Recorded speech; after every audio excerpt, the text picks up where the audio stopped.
is Guardian Radio 96.9 FM. Fresh news, smart talk, all day.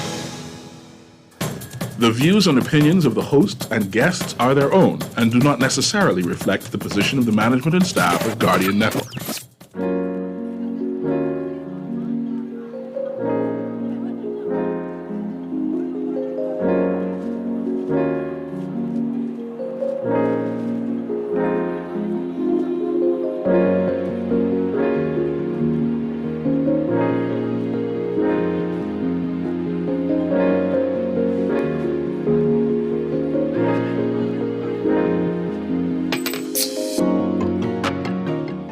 Good afternoon, or should I say good evening, everyone. You are listening to Beyond the Rock.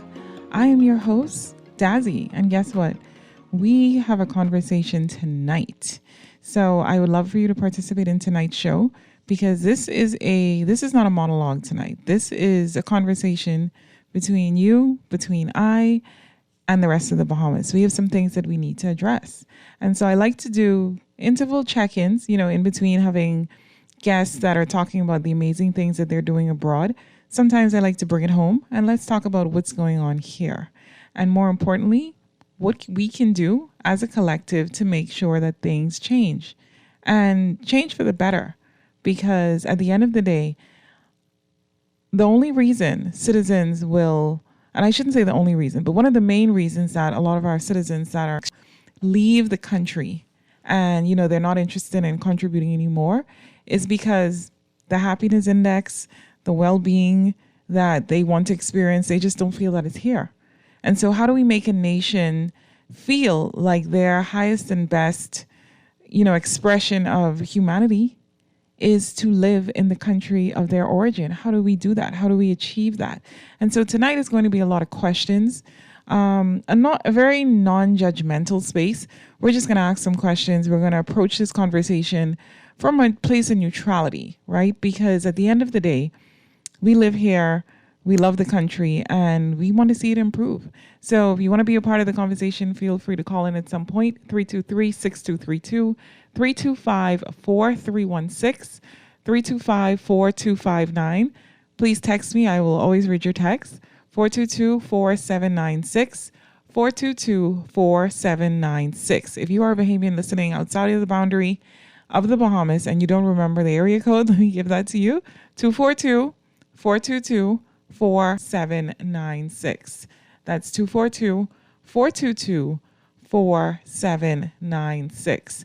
Now, to frame this conversation in the proper context, I'm going to play a clip in just a second that is going to give us some boundaries and some guidelines on how do we measure. So I'm a big fan of metrics. I'm a big fan of analytics because the only way to know if you're succeeding or not is by having measurable data.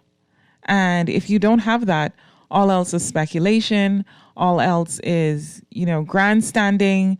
All else could be manipulation and all of the other context, right? That does not lend to productivity. And so that's what we're here to do today. So I just want to go ahead and play this clip right now. Stick and stay. I want you to listen to it. It's not very long. It's only about 2 minutes. And on the other side, we'll get back into the conversation.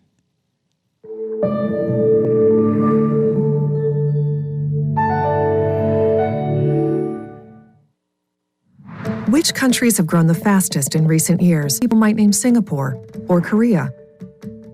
But Poland or Morocco might not readily come to mind. This is because for many decades, we have thought of national growth in terms of GDP, which shows the total value of goods and services a country produces. But what it doesn't show are some of the things that matter most to its people. Things like working public services, clean air, accessible education, safety from violence and harassment, and speaking freely without fear of arrest. So how can these factors be measured? This is where the Sustainable Economic Development Assessment comes in.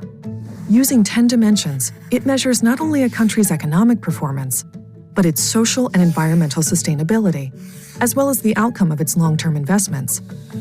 Rather than giving a simple ranking, SEDA shows where countries are doing well and where more work is needed.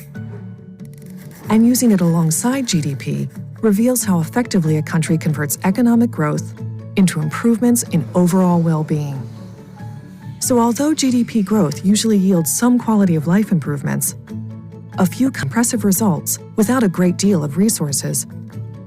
After announcing a focus on the safety and well-being of all citizens, Poland made some of the greatest strides in sustainability and governance through policies like funding for renewable resources and establishing a central anti-corruption bureau.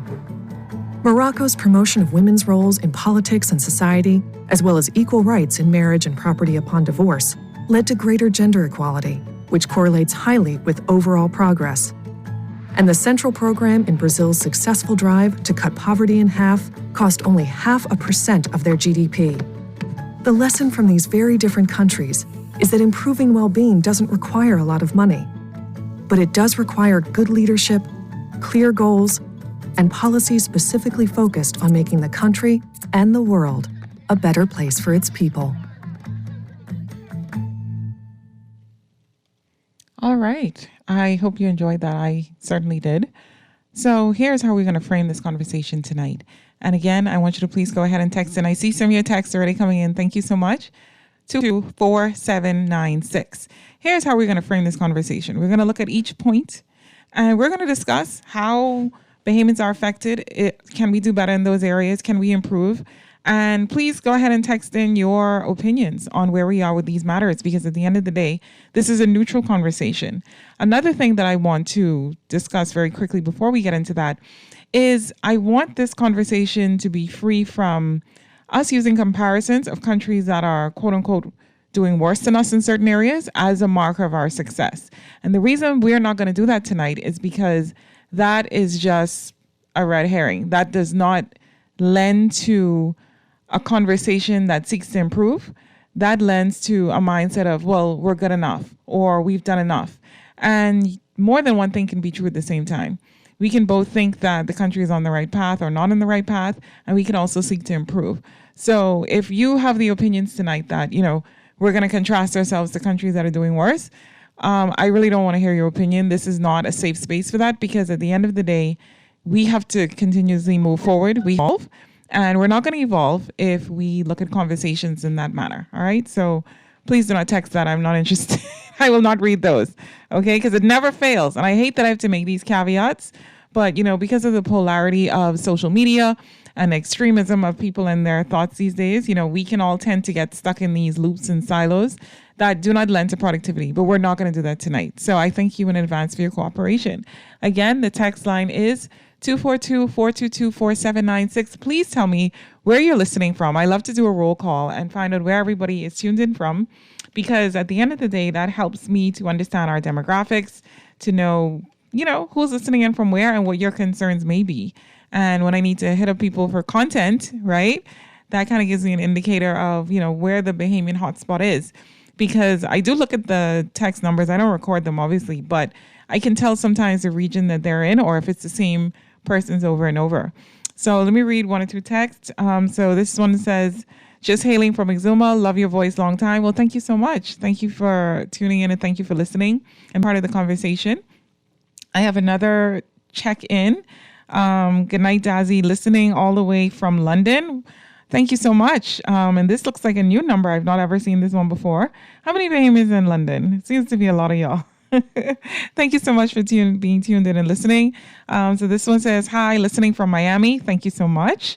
This one here says, hi, listening from Maryland. Okay, where in Maryland exactly?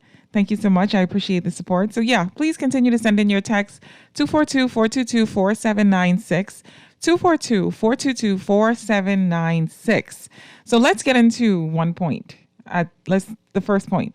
So education, right? Because we listened at the clip and it said, looking at a country's growth and measuring it is more than just looking at the GDP. Now, I like to focus on GDP personally because I think that it's a great indicator, but obviously it does not do everything. And we have to look at all of the other factors, because you could have a country that's growing on paper, but when you see the lives that the citizens are, and if they're content or they're not content, or if they feel like it's a country where, it's viable for them to be in the long term, it can paint a bit of a different story, as well as the disparity between the haves and the have-nots can also lead to particular conversations. So the first one is education.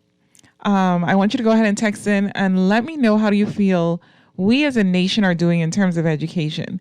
So for me personally, I believe that a lot of strides have been made. There have been some policies that have concerned me in the last few years that I felt have, stopped our growth. One of them was the whole process of students graduating from government schools and needing certain things in place to graduate that students sometimes themselves would not have control over, such as parents attending, parent-teacher conferences, things like that. And the reason why that was always a concern is because, you have some households where children are pretty much left on their own. They are making the effort to educate themselves. They walk themselves to school in the morning. And the last thing you want to do is to fail or frustrate a young adult that is trying to do better by penalizing them for having negligent parents. And so that policy was always a bit of a concern. I understand what was behind it of trying to raise the standard. But again, we do not want to make the threshold and the barriers so prohibitive where you have sectors of the society, children that are deciding that they're not going to even try. And that's what we don't want to do, because at the end of the day, having something in place that appears to be punitive is not going to increase the growth of a country. On the flip side, I do like the direction that the University of the Bahamas is going in and continues to go in. I think that is a fantastic thing. I do love to see the growth in that area. I do love to see the numerous scholarships around town from different private entities. There's a lot of opportunities here. And when I had Kemi Jones on, for the last show, the show before, at the very first show that we had, he talked about, various government scholarships as well, open to Bahamians that were undersubscribed for many, many years. So I think in terms of education, we are on the right path. I think we've made some good strides. However, as with everything else, it is what you make of it. So how do we increase the desire for the average Bahamian, especially the young adult or the child, to want to educate themselves, to want to learn more? And so having those conversations is very important, because one of the main things that you have to look at before we can look at education is Maslow's hierarchy of needs. And one of the reasons why I love to focus on that is because whenever we have conversations like this, they're, depending on the framework that the speaker has, they're going to interpret what they think the modus operandi or the standard should be. So if they are from a place of privilege, they're not going to understand, someone not having the desire to do something, or they're not going to understand why putting a policy in place that prevents a child from getting a high school diploma because a parent could not come to the parent-teacher conference. They're going to assign that to obligations by a parent, right? They're not going to see it from the perspective of some are not in place, they're not available, or they may not even have basic needs covered and therefore have no motivation to do something that they consider to be, extra or an add-on or not, or, beyond tending to what a child needs to survive. And so that's why I like to pull out the Maslow's hierarchy of needs, because we have to have these conversations with context. So Maslow's hierarchy of needs is basically a chart that has 5 different areas, and they form a hierarchy going up to a pyramid. And so the first ones, or the bottom of the hierarchy, is considered the red. And those are the physiological needs, air, water, food, shelter, sleep, all of it. It is basically at the bottom. Clothing, that is it. So it's at the bottom. And so persons that are usually in the red, they are focused on survival. And you're not going to get someone at the bottom of the Maslow's hierarchy of needs to care about a parent-teacher conference. They're just not going to do it, right? Because they're looking at basic survival. They're not interested. You also you go up on the ladder a bit, and then you have your safety needs. So these are the personal security. You've got employment, you've got resources, you've got health, you've got property. And so that's the second, and they call that the safety needs tier. You go up a step, then you have love and belonging. So that's up a third tier, right? And so that one is friendship, intimacy, family, that also has, connection and the need to have connection with other humans. Now think about that. That is up third on the tier. That's not at the bottom. So if we have a sector of our society that's at the bottom of the Maslow's hierarchy of needs, do you think they care about that third tier, which is friendship, intimacy, family, the need for connection? Not interested. Not interested. So we have to, instead of demonizing everything that we see that we don't understand, we have to actually look at solutions now, right? And that's the only way this country is going to fix. Just today, more murders. Right? What tier do you think they're in? I don't think they're at the top. So let's move on. So we got love and belonging. That's the third tier up on the pyramid. Then you've got esteem. And esteem is up at the top, almost. So it's second to the first one. So esteem is respect, self-esteem, status, recognition, strength, and freedom. Most of the upper middle class, I would say, falls solidly into the love and belonging and esteem tiers. Right there, solidly right there. Because, very concerned about, status, very concerned about recognition, freedom, respect, all of it. Now, will everyone attain this? No. But it is something that is required for people to to go to the very top, which is self-actualization. So self-actualization at the very top. And this one, again, all of the other pillars are building up to this, is a desire to become the most that one can be. So if self-actualization is at the very top, and you're going into schools and you're speaking to children that are solidly in physiological needs, some of them will retain the message, but 99% won't. If they're solidly in that demographic, they just won't. And so what that would look like in practical terms is the speaker saying, these children are so rude. They don't want to pay attention. Someone is here actually speaking to you, giving you, the blueprint you need for success, and you're not interested. Of course not. Physiological needs are not being met. Now, what if temporarily the physiological needs were met? What would that look like? So I remember being a little girl in the Turks and Caicos, Providenciales at the time. I remember my parents and I visited this church. And we visited this church because my parents went to go and play music for the church. So it was an invitation to come to the church. It was in an area that was, the demographic is a bit poorer. And one thing that I will never forget, and bear in mind, this is in the 90s, right? So when I say this, please do commentary. But what happened was the persons that came to the church, they had these bins, and the people that they would invite to church would come after the service. They would get to pick through the bins, and they had these very nicely packaged kits, and the kits would have clothes in it that they would have categorized into boys and girls, adults, whatever. There was another bin, and they had kits that were like books. They had another bin with toys, and everything was very clean and neatly wrapped, based on donations from persons in the community.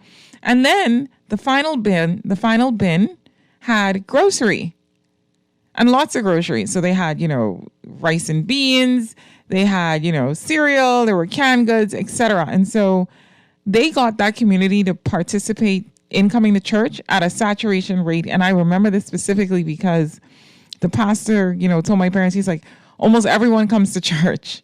And I remember thinking as a child, like, well, of course they're coming, they're going to get gifts. But here's what they were actually doing. And I do remember his name was Pastor Charles. I don't know if he's still alive. If you are, for some random way you may be listening, that always stuck with me.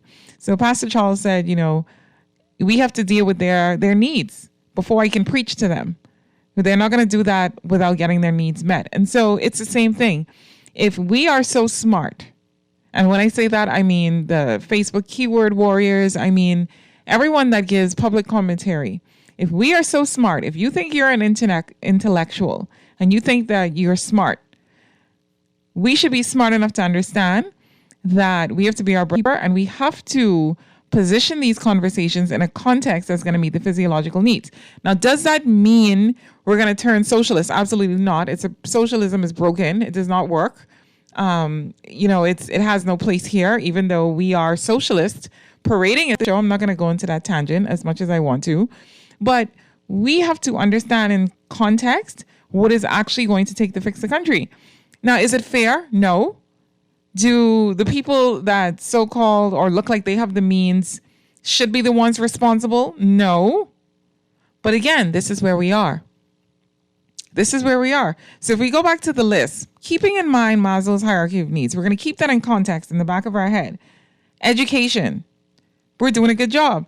The donation of so many scholarships and opportunities are in the right direction. They're in the right direction. We're going on the right path with that. It's developing. I see so many private schools popping up that are educating children in different ways. We have to educate children for today's world.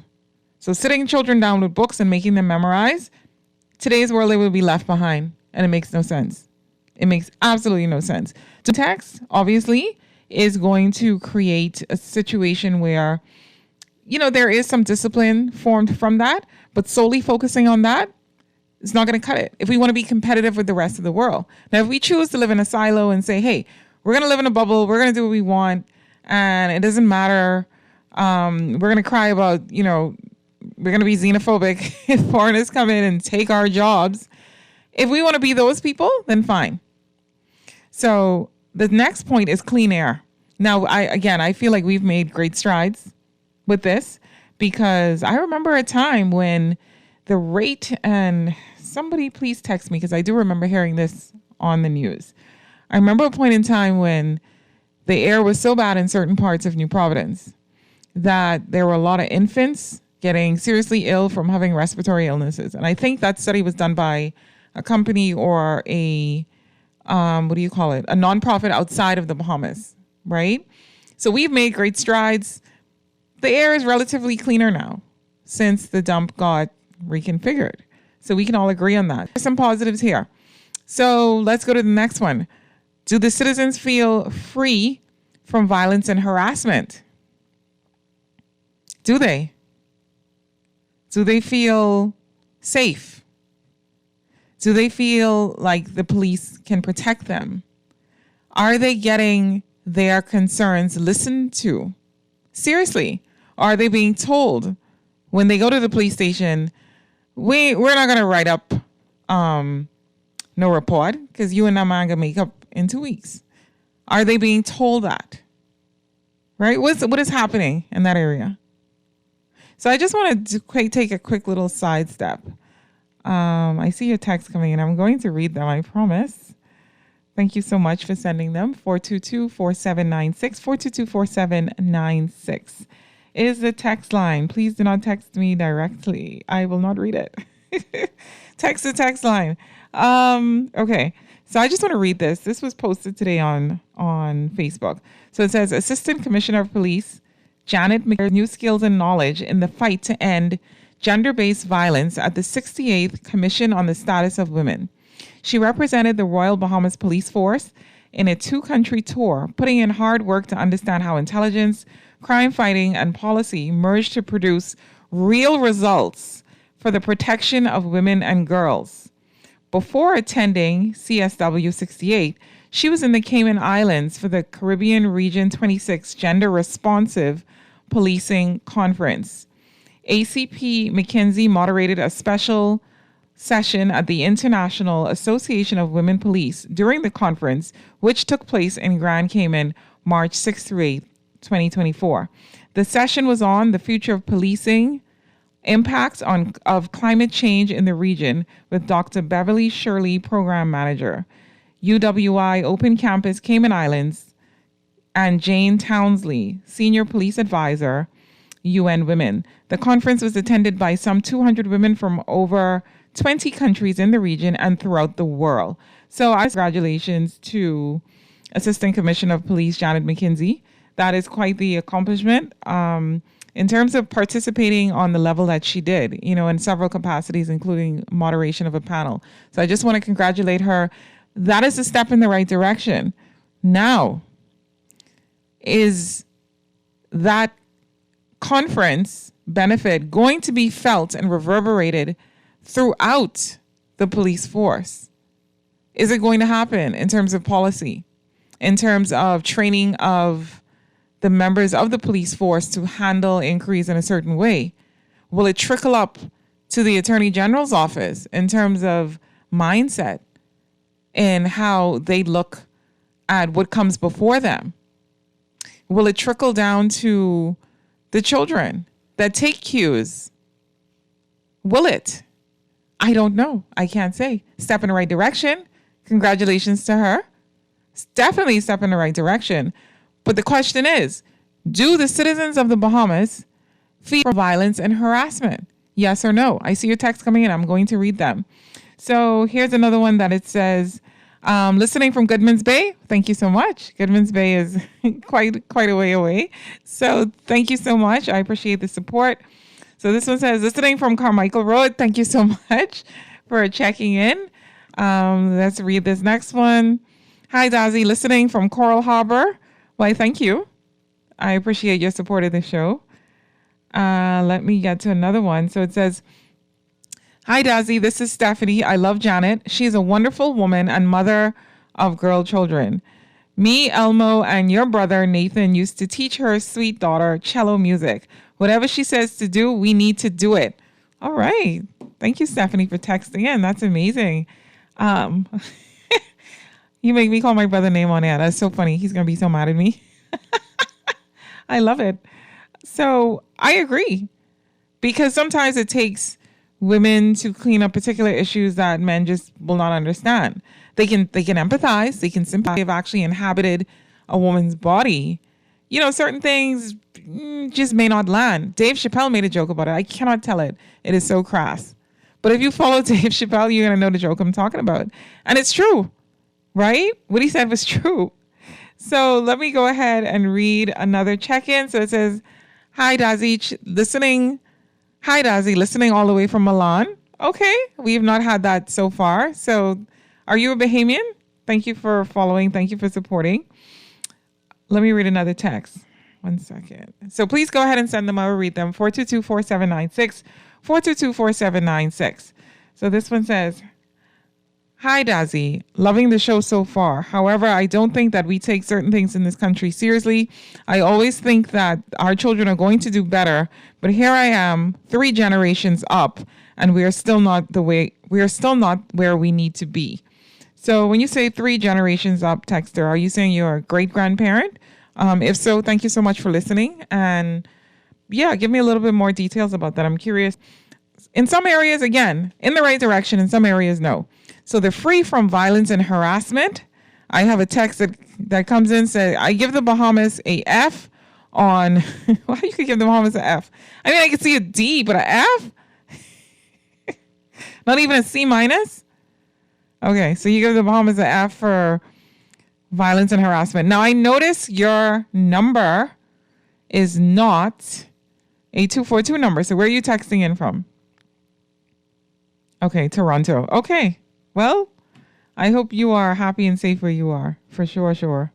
So let's get to the next point. Environment. How do we feel about the environment? How do we feel about what happens there in that direction? I know we have a lot of, how do I say this? We do have a lot of chatter about the environment, but tangibly, how do we as citizens feel about the environment? How do we feel? I don't know. What grade would you give us? I don't know. That's one to think about. I want to take a quick commercial break. I do see your text pouring in. I'm definitely going to get to them. And when we get back on the other side, we're going to talk about a few more. We're going to talk about policies specific to countries' improvement. And we're going to talk about speaking freely without fear of arrest. Those are 2 very important points. You better pull out your Constitution for this one. I want to take a quick commercial break. You're listening to Beyond the Rock. I'm your host, Dazzy. And on the other side, we will continue the conversation. Please stick and stay.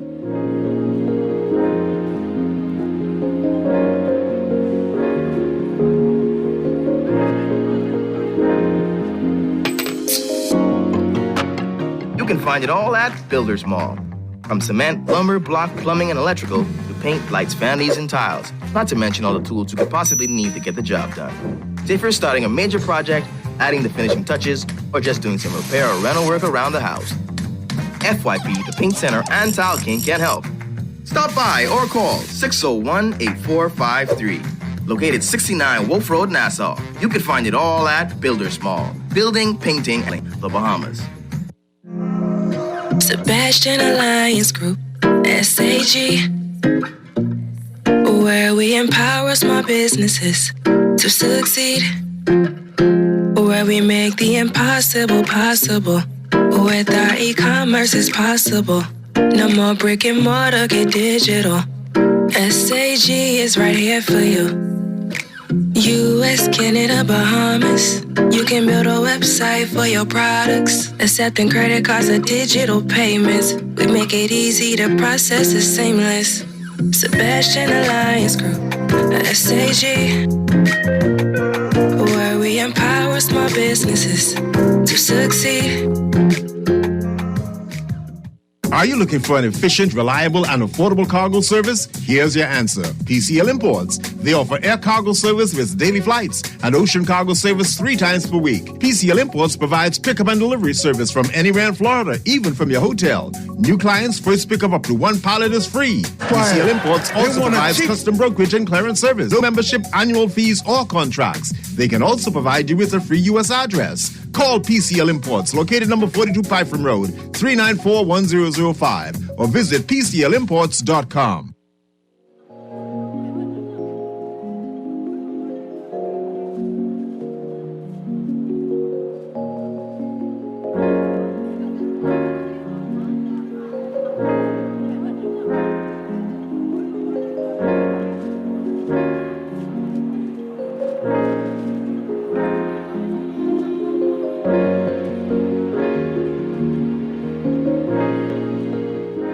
We're back. You're listening to Beyond the Rock. I'm your host, Dazzy, and tonight we're talking about the development of a nation on the GDP.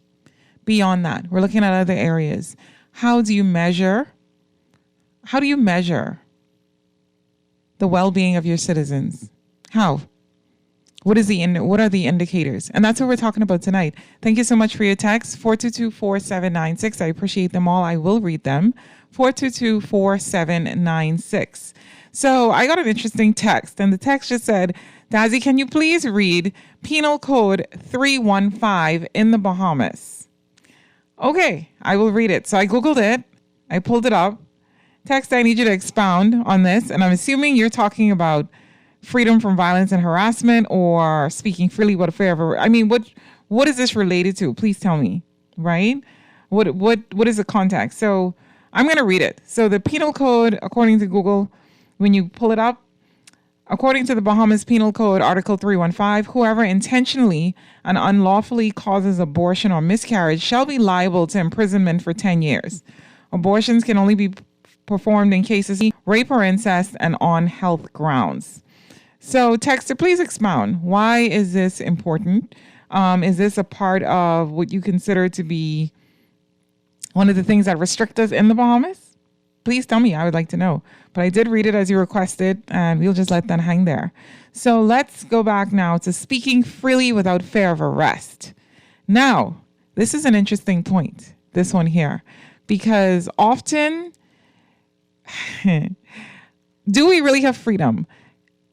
There's so many times when I invite persons on shows with me, and they have the most amazing, the most well thought out, the most expressive thoughts in private, but refuse to come on air because of fear of losing resources, fear of getting contracts canceled, fear. But if you Google it and see what it says, if you look at freedomhouse.org, they have like a rating system. And so in terms of freedom in the world, based on 2022, the Bahamas ranks in 91 out of 100. So this reflective of the daily reality of Bahamians. Is that how we truly feel? For political rights, we scored a 38 out of 40. For civil liberties, we scored a 53 out of 60. And so the key developments they kind of have outlined, talking about, the political rights, the electoral process, political pluralism and participation is another category. Functioning of the government, okay. Civil liberties, we've got freedom of expression and belief. That's one of them. Associations and organizational rights. So is there freedom of assembly? Now, I know there is freedom of assembly. You actually have to apply for that. There is freedom of assembly, particularly from NGOs. Now, what will result from that? I don't know. I can't say, because every outcome is different based on whether it's a march. I personally don't think that demonstrations of that sort are as effective as people think. And I say this as someone that participated years ago. I think that it's very visual, but in terms of actually getting policies changed, you know what makes a difference in fights for different things? Lobbying and money. It is what it is. All else sometimes is just performative. And I hate to say that because I know people are very, very interested in, we need to go march, right? And things change through influence, money, and power. It is what it is. That is the world we live in, and no amount of marching is going to erase that. So it talks about rule of law. If our judiciary is independent, we got a 4 out of 4 out of that. So it says the judicial system is headed by the Court of Appeal and the Supreme Court. And then they talk about the right of appeal to the London-based Privy Council under certain circumstances. I know that's a sore point. We're not going to get into that tonight. Personal autonomy and individual rights. Do Bahamians, do we enjoy freedom of movement, including the ability to change our place of residence, employment, or education? So this got actually a 3 out of 4. And let me read their description. I love seeing what external organizations feel about the Bahamas and what they observe, right? Because a lot of times they pick up on things that we often miss or we ignore or we get very angry about addressing. So it says the freedom of movement is protected. Migrants and Haitian Bahamians' lack of Bahamian identity documents affect their ability to move free, choose their places of residence, employment, and education, and obtain medical attention. Roadblocks have been erected as part of immigration enforcement actions. That's what it say. I didn't say it. That is what they say. They gave us a 3 out of 4 score. So it goes down, it goes down. We also get a 3 out of 4. We got a 3 out of 4. Now, this one, I think we should have gotten a much lower score. I think they were being very kind. So it says, this one is, do individuals, Bahamians, enjoy personal social freedoms, including choice of marriage partner and size of family, protection from domestic violence, and control over parents? So let me read what this description has. So it says the government does not place explicit restrictions on social freedoms. However, the Constitution distinguishes between Bahamian men and women in the transmission of citizenship to a spouse or child, resulting in distinctions in treatment of married Bahamian women's children and their foreign-born husbands.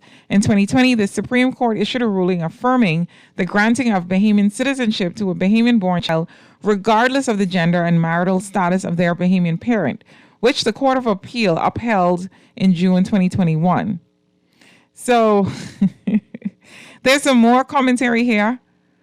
I will not get into that one, but I will skip down at the bottom, and it says violence against women, including domestic violence and marital rape, is a serious issue. I'm not going to get deeper into that. That's an entire show. But this is what persons from the outside are noticing about our society. This is their commentary. Okay? And sometimes when you're not in it, you have a different kind of clarity. So it says, do individuals enjoy, this is the last tier, do individuals enjoy equality of opportunity and freedom from economic exploitation? They also gave us a 3 out of 4 in that ranking. So it says the Bahamas is a source, destination, and transit country for men, women, and children for forced labor and sexual exploitation. According to the U.S. State Department's Trafficking of Persons 2021, the government fully complies with minimum international standards to address the problem. Migrant workers, many of whom arrive in the Bahamas to work and in domestic services, are particularly vulnerable to exploitation. That's what it says. These are not my comments. This is how they look at us, right? And if you want to go ahead and read the entire article and the ranking straight up to 2024, it's freedomhouse.org. And then when you get to the main site, you just type in Bahamas and the rankings will come up. So let's get back to our list. Speaking freely without fear of arrest. Environment. And policies specific to the growth of the nation. Now, I know there was a policy that was just handed in. I won't expound more on that, but it would be great if we as a nation did not just put pen to paper, but we actually saw a lot of what is outlined and looks progressive on paper we'd like to see it in 3D. And that's in every sector. So the best way to fix what we have going on is by the individual citizens, believe it or not. I always say that the government comes from us. Angry at a government that comes from us. They are our brothers, cousins, aunts, uncles, fathers, mothers. They are us. So when we get angry, who are we getting angry at? Ourselves. Because they come from us. Their ideologies, their concepts, their, attention. What is it? That is us. That is where it comes from. How do we feel about it? How do we change it? We have to change. That's the most obvious answer I can give. So another one that's here is health. And I wanted to touch on that very briefly because I see a lot of, and this has been very recent, we have so many challenges in terms of how we look at the health system in the Bahamas. One positive thing, I do think that we're trending in the right direction. I think it is very slow, but I just want to kudos to all of the doctors that have assembled themselves and banded together to create private surgical suites, private offices, all of it, because it has created so much more options for Bahamians. There's NHI now. You have private insurance. Doctors Hospital has that program. What is it called? LAMP. You've got First Care. You have so many different avenues now, and they're growing day by day that add to the quality of care. Now, it's obviously not all going to be socialized. You do need money for that. And so that brings us back to the other point, economic freedoms. Do we feel that we have that? Someone just texted in. Let me read this text. Y'all better behave tonight. So this text says, we have no economic freedom. Okay. Well, texter, yes and no. So economic freedom, I think you have to create. Sometimes you just cannot depend on this country to give you the economic freedom you need. You have to be able to import money from abroad. And don't say that it's hard to figure out. It's not hard to figure out. You have to. It's either that or what is the alternative? And so we had an amazing show with Sebastian Curry last week, and he talked about basically fixing a lot of those problems. Bahamians are able to create e-commerce stores, make money from, digital assets, etc., that they can sell, and you can get the money to come right into the Bahamas, into your bank account. And so a lot of it is going to require us being creative and looking beyond, the very, let me not say shallow, but we're going to have to look beyond what presents at the surface sometimes. So if you're spending time on social media as a consumer and not a creator, sometimes that could be a place to start. If you're reading books, but you're not doing research on what needs to be done for our particular context, sometimes you have some research to do. Nobody's going to just hand it to you. And so if you're determined to live in the Bahamas and you want a certain standard of living, it requires creativity. If you're going to be honest and legal, right? I don't know about any of the other stuff, but that's what it requires. Being upset at governments there's never going to be a government in this world unless, we follow like the UAE, Qatar, unless we follow a lot of their, blueprints. And again, I don't think that is going to solve the problem. In fact, I think that that's going to make a lot of circumstances worse for a lot of cases because the same Maslow hierarchy of needs. And if you were to give everyone in the Bahamas the same amount of money, it'll go right back into the same hands. And why is that? Because it's mindset. So money cannot fix that, unfortunately. So talking about, a sovereign wealth fund, yeah. That sounds great in theory. But again, until we educate our people straight across the board, we make sure that, basic needs are tended to where they have the esteem for themselves to keep a certain standard of living, to keep a clean country, to be punctual. Unless we do these things and create these mindsets and make them the social norms, It doesn't matter. You throwing money at it is not going to fix it. Let me give an example. So I remember I was working somewhere, and one of the coworkers that I had gave another coworker a very expensive purse as a gift. It was Secret Santa, but she went above and beyond because her thing was, you know, she was tired of seeing this other lady with this busted purse. So when I saw the gesture, I was like, oh, that is very noble. But in my mind, I was like, you know, I don't think it's going to make a difference. Ladies and gentlemen, let me tell you, within 6 months, new purse looked identical to the previous one that the lady had. The only difference was it had a very expensive logo on it. So what does that say? It's still mindset, because the care and concern would have had her other purse that was less valuable still looking in pretty good repair. But you cannot fix mindsets with money. You just cannot. I mean, money will help, but you just cannot. So looking for a miracle mindset, we have to eliminate that as a country. It's setting us back. It's setting us way back because it's ability off of self. We get to point the finger and say, this one is the cause. And we don't look at self. And I don't know if you've ever encountered someone who, you know, they feel that their life is miserable because of every entire world other than them. Have you ever encountered someone like that? They are the most miserable, disgusting people you will ever encounter. Why? Because again, it is everyone else's fault. They refuse to take accountability. They refuse to communicate. They refuse to improve their mindset. They refuse. So as a nation, we cannot be like that. Oh, it's this one's fault. We have to take accountability. And so if we want to see different kinds of minds being reflected in leadership, in frontline politics, wherever, in clergy, we have to change. Because again, they are just a subsection of who we are. And so that's why the declaration is important as well.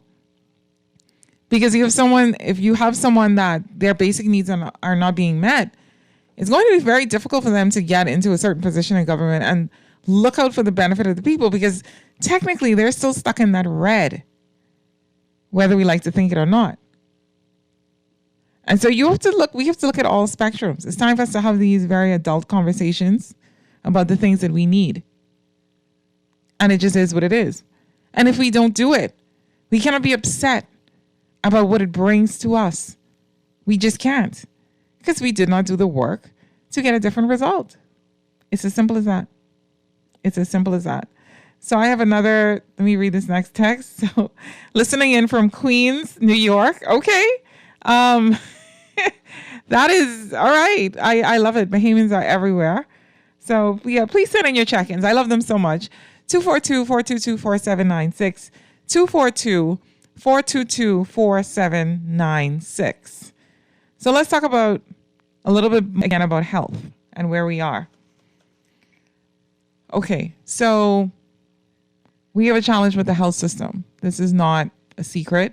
I think that for a lot of Bahamians, when, you know, a certain person was prime minister, they had a lot of hopes because they were like, hey, he intimately knows the public health system. There are going to be some big changes. Now, granted, things happened, right? We had COVID, you know, it was Dorian. It's just a lot. But again, I think that it was a universal expectation to have just a little more, you know, to see a little more attention being put on addressing that. Because I will tell you, if every single prime minister we have dedicated themselves to one major improvement in the country and they just focused on that only, do you know where we could be in 20 years? If their focus is, okay, we're going to open up the airwaves. We're going to do roads. Another one is going to be fix the public health system. Is address housing for Bahamians. Where will we be? And we can't always lean always on the ministers because they are limited in certain capacities, right? It requires a certain amount of, you know, finesse for them to sometimes get the results that they want. It's not cut and dry. But again, we still have to look at self-accountability. I want to take a quick and final commercial break before we get back to kind of, wrap up the thoughts. I'm going to read the rest of your texts that came in. And I want you to stick and stay because we're going to wrap up this conversation. Again, if you want to text, I will go ahead and read it. 422-4796. 422-4796. You're listening to Beyond the Rock. I'm your host, Dazzy. Please stick and stay. We'll be right back.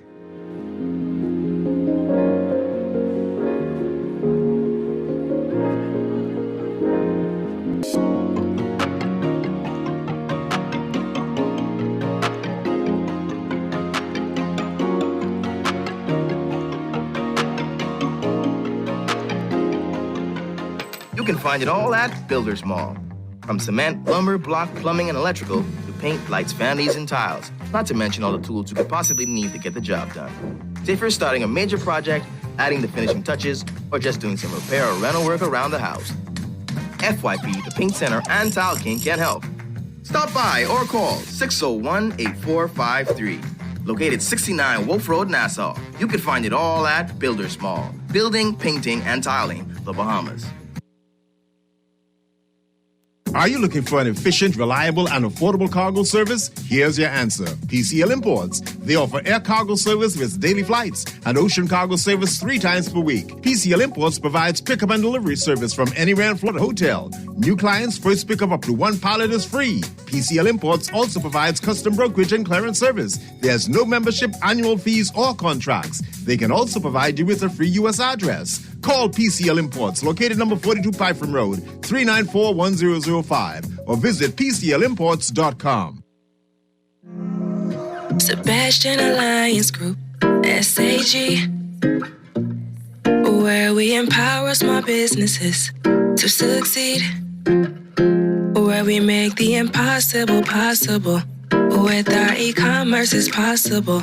No more brick and mortar, get digital. SAG is right here for you. US, Canada, Bahamas. You can build a website for your products, accepting credit cards or digital payments. We make it easy to process, it's seamless. Sebastian Alliance Group, SAG, where we empower small businesses to succeed.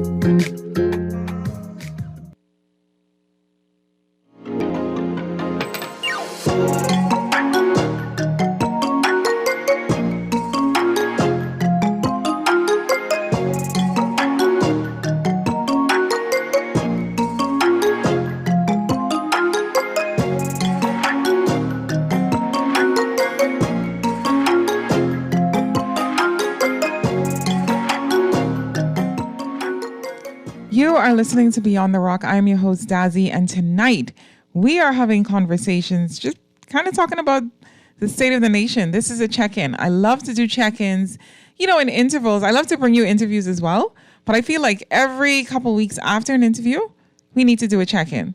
Let's talk about what's happening with the nation. Let's talk about, how do we feel? And how do we measure the well-being of our own citizens? How? Are we even conscious of this? And this is what I like to talk about. Next week, I have an amazing show coming up. I don't want to confirm just yet because I need to have a further conversation, but hopefully it's going to be very sports oriented from an Olympic medaler that is a Bahamian that is living abroad doing amazing things. And I will confirm that by dropping the flyer as soon as I get a confirmation. So you're definitely not going to want to miss that show. Please follow Beyond the Rock on Facebook. And that is where I will post all of the updates, all of the flyers, and you can see, who's coming up next. So please go ahead and do that. So I just want to read some more text. So it says, "Hi, Dazzy, listening in from Easton Road." Thank you so much. Good night, Odaz. Tuned in from Clifton Pier. I notice you haven't talked about infrastructure on this list. I'm kind of going by the guidelines of the video. So that is another conversation. I've touched on it before, but no, tonight's show is not specifically tuned in based on that. Here's another text that says, "Hi, Dazzy. I really don't feel as if we are improving quickly enough because our best minds are leaving and your show glorifies them leaving. So you are actually adding to the problem, but you're parading as if you're a fix." Okay. I don't know, texter. You may be right.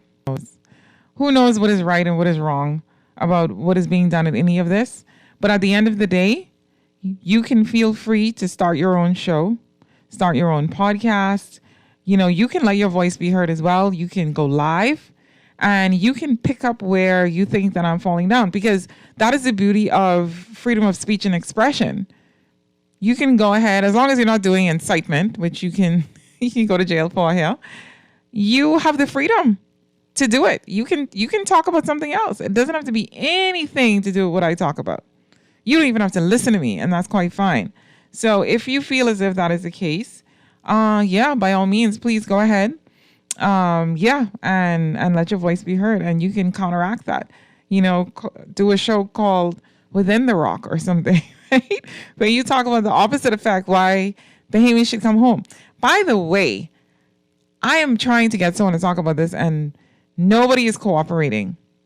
I want to talk about if you left the Bahamas, if you were beyond the rock, if you were doing things and you came to the Bahamas, I want to interview you and ask you some questions about, you know, was it the right decision? Did you enjoy it? Et cetera, et cetera. So please, if you are in that position, please reach out to me. I'd love to interview you. So far, everyone that I've reached out to has done that. The answer has been a flat out no. And for various reasons, right? So if you're brave enough, if, you know, it's just me and you in studio, if you feel as if you can contribute to this conversation, then reach out to me. I'd love to talk about it, and you can let us know why or why not you decided to leave, and how that has been for you. Here's another text. So it says, hi, looking forward to next week. Yes, I will drop that flyer as soon as we are able. So let's get back to this list, because we only got a few minutes left, and I want to go ahead and wrap up. So when we talk about fast growth, that was the other point that video made. We need to constitute or look at what is considered to be fast. So do we look at the development of the nation year by year? Do we look at it quarter by quarter? In 5-year blocks?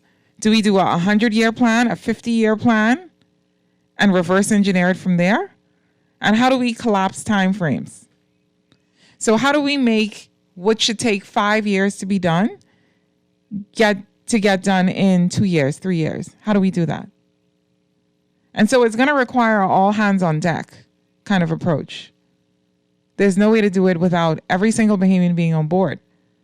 I know we talked about it, and this was a show, I think this was on Morning Blend when I was co-hosting a couple months ago, where we were talking about, you know, a national plan and national service.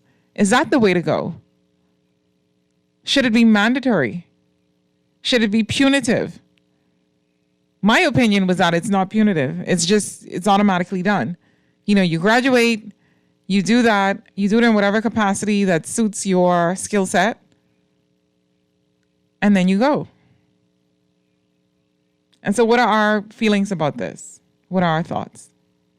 Should we make it mandatory? What do we do? Because at the end of the day, how do we fix a nation if we're not participating? Another form of participation, taxation, believe it or not. I know we don't like to talk about it, but it is what it is. Taxation is participation. And so if we are evading real property tax, if we're complaining about NIB, I know that it's extra, but again, what are we going to do? Can you afford it, or how can you afford it? What is going to be our mindset and our perspective about these things? The choice is ours. The decision is ours. And at the end of the day, we have the ability to make decisions based on what we want to see in the long term. It's only us who are going to fix this country. There's no one external who cares. If anything, they would love to see it destabilized so they could swoop in and get some discounted real estate. Trust me when I tell you this. So our best interest is us. Interest in heart. And if we don't, then something's wrong. So thank you. I had a good time tonight. I'm not going to read this last text because Christ is not within you. And this is not a show that is bashing any government, because again, they all come from us.